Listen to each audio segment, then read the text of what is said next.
আজ থেকে মাঘ মাস পড়ল। পৌষ মাসটা বিয়ের মাস ছিল না, কিন্তু মাঘ আর ফাল্গুন কিন্তু বিয়ের মাস, বিশেষ করে বাঙালিদের ক্ষেত্রে।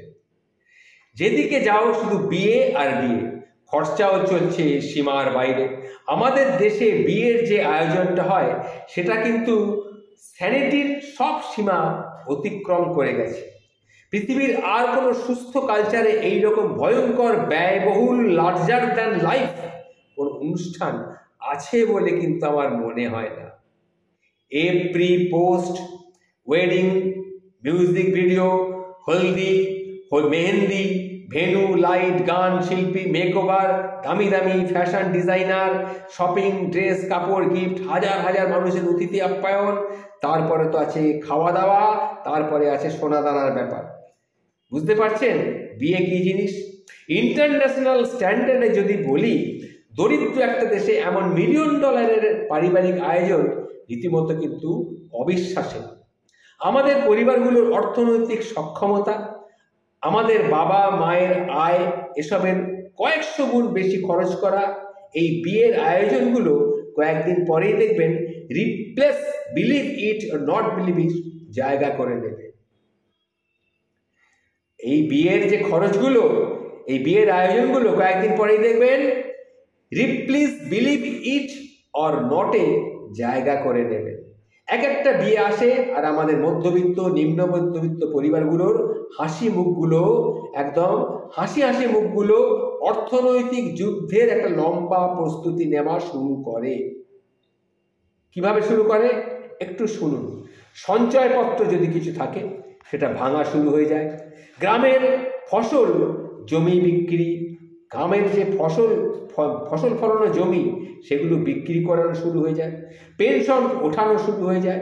ব্যাংক অ্যাকাউন্ট খালি হয়ে যায়। জমানো পয়সা যা ছিল সব কুড়িয়ে বাড়িয়ে উঠিয়ে আনা হয়। শেষে লাজুক মুখে এদিক ওদিক থেকে টাকাও ধার করতে হয়। রীতিমতো অবিশ্বাস্য একটা অযথা অপব্যয়। এটা কিন্তু মাথায় রাখতেই হবে। এই জিনিস কিন্তু চলতে দেওয়া বেশি দিন উচিত নয়। একটা সময় ছিল, হয়েছে, কিন্তু এখন আর এটা মেনে নেওয়া যায় না। রীতিমতো অবিশ্বাস্য অযথা একটা অপব্যয়, একটা ইনসেন লেভেলের বোকামি ছাড়া আর কিছুই নয়।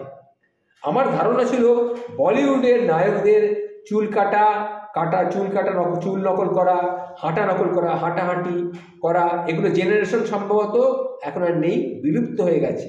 এখন এই বিয়ে টিয়ে দেখে মনে হচ্ছে এই জেনারেশন আয়ে কয়েক ধাম এগিয়ে গেছে।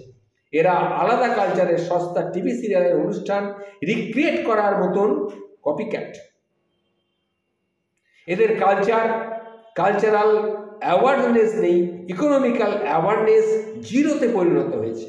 বিয়ে জিনিসটা তো সরল হওয়া উচিত, সহজ হওয়া দরকার। বিয়ে মানে একটা আনন্দের অনুষ্ঠান। সেখানে যদি মেয়ের বাড়ির বাবা মায়ের যদি অশান্তির মানে চিন্তার কারণ হয়ে দাঁড়ায়, উদ্বেগের কারণ হয়ে দাঁড়ায়, সেটা তো ঠিক নয়। দুটো অ্যাডাল্ট মানুষের নিজের স্বার্থ অনুযায়ী একটা অ্যাডাল্টহুডের প্রবেশের ব্যক্তিগত অনুষ্ঠান হওয়া উচিত। তাতে বাপ বা শ্বশুর মারা স্ট্রেস না নিয়ে নিজেদের সাধ্য মতন কিছু গিফট দিতে পারে। ঘনিষ্ঠ কিছু মানুষ শুভেচ্ছার জন্য আসতে পারে।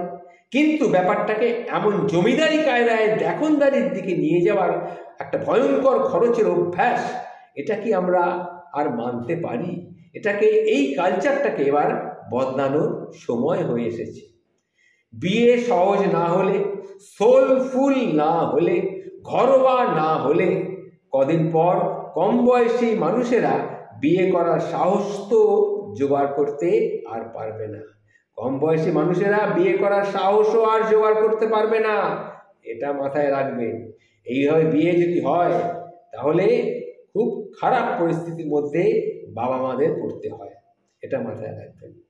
আমি এটা প্রত্যেকের কাছেই বললাম কথাটা। একটু বাবা মায়ের কথা চিন্তা করুন, পরিবারের কথা চিন্তা করুন, এটা মাথায় রাখবেন। নমস্কার, ভালো থাকবেন।